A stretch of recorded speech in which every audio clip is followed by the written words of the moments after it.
watched me do the first day and the second day of my parties. And so this is the third day.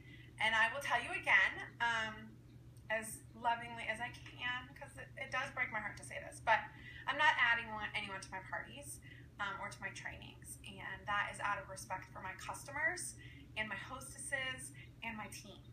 So I'm sorry. I'm so sorry. It hurts me to tell everyone every time they ask me if they can be in my parties.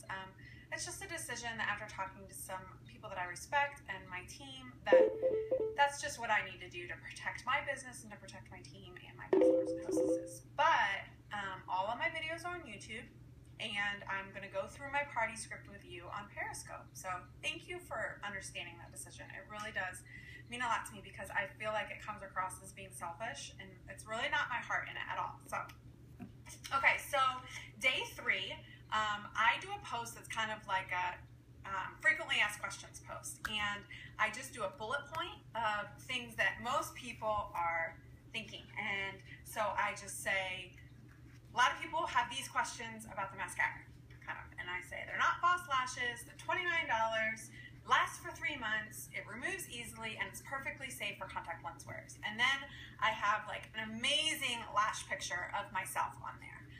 Like my best lash picture I put on that one so that it catches their attention and then they see real quick, you know, what I post in those sorry, I was reading on there.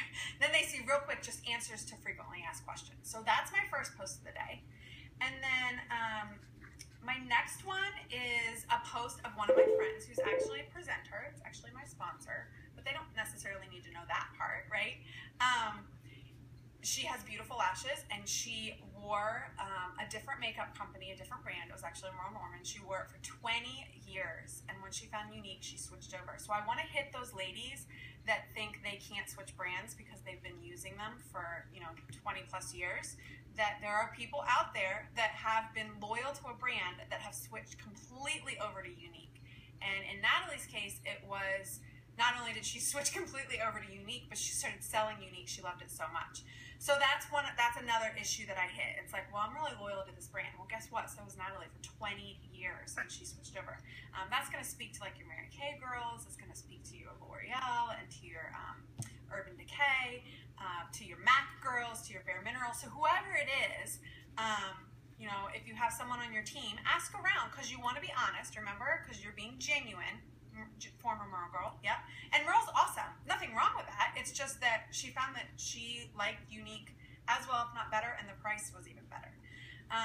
So that's going to be one of those hard issues that I talked about in the convention class. Like, there are people that are loyal to a brand. So find someone on your team that was loyal to a brand and show their picture and say, this is so-and-so, and she wore Bare Minerals for 10 years and switched over to Younique. So that's my second post. And then my third post is about generational. So I noticed early on that some of my ladies in like their 50s and 60s were very hesitant because a lot of my pictures were of girls my age or younger. And I never even crossed my mind that they would be hesitant based on the pictures that I was showing. It wasn't showing anyone in their age bracket. So what did I do? I went and got some pictures of some ladies in the 50s and 60s. I did my mom. That was my first one.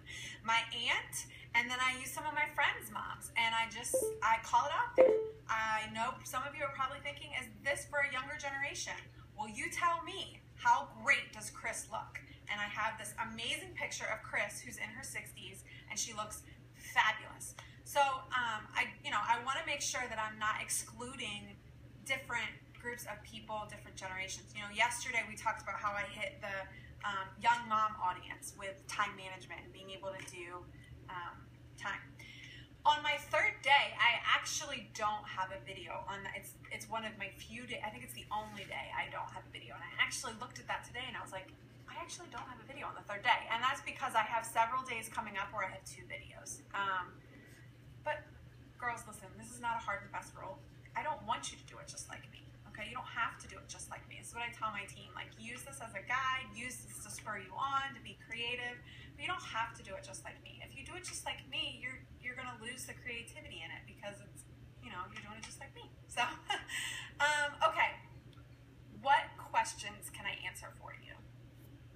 So this is the third day, and we do the questions dealing with a loyal to a certain brand and generations.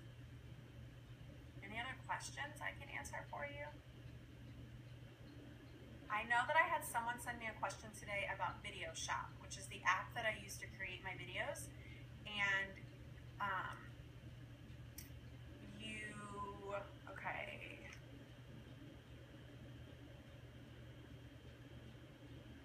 Okay, I'm going to deal with the first and second days in just a second. I post my link in the comments. And how do I do with people not responding to my post? Okay, let me answer the Video Shop question. In order to save from Video Shop, when you hit save, you need to save it as low resolution. It'll still come out okay, but it's going to be too much bandwidth if you save it as high resolution, and then post it to Facebook. And that should work for those of you that are having problems. Now I forget what the other question was that I was supposed to answer. I'm terrible at this, guys. I'm terrible at Periscope. Okay, the 14-day Love It guarantee. You know, I don't have a post about that. I just don't. I don't do it. But that doesn't mean you can't do it. I honestly haven't come up with a creative way to post about that, and it hasn't hurt my sales. So I do talk about it when someone asks, or if they want to know about, if samples and stuff like that. So it usually ends up in the party somewhere, but I don't utilize a post for that. People not responding to my posts. Okay, here's the deal. That little seen by number, first of all, you're only going to see the seen by number if you have under 250 in the party. If there's over 250 in the party, you're not going to see anything. Facebook doesn't show it. The seen by number actually shows people that have clicked and entered into the group. It does not account for all the people that are seeing it in their newsfeed, okay? And on top of that, I don't think it even accounts for the people that have clicked and gone to the party. I have had people join my team that don't even show up in any of the seen by posts in a party. So don't pay attention to that. Be diligent 3 times a day. Some parties are just going to be duds, though. I mean, that's the bottom line. Like, they just are, and you have to be okay with that. That's just sales. Okay, what other questions? Link in comments. Facebook flags you for putting links in posts. I use Video Shop. I don't play any games. I don't do any giveaways except I delete negative comments. The only giveaway I do is that I give a gift to the hostess if 3 parties are booked through her party.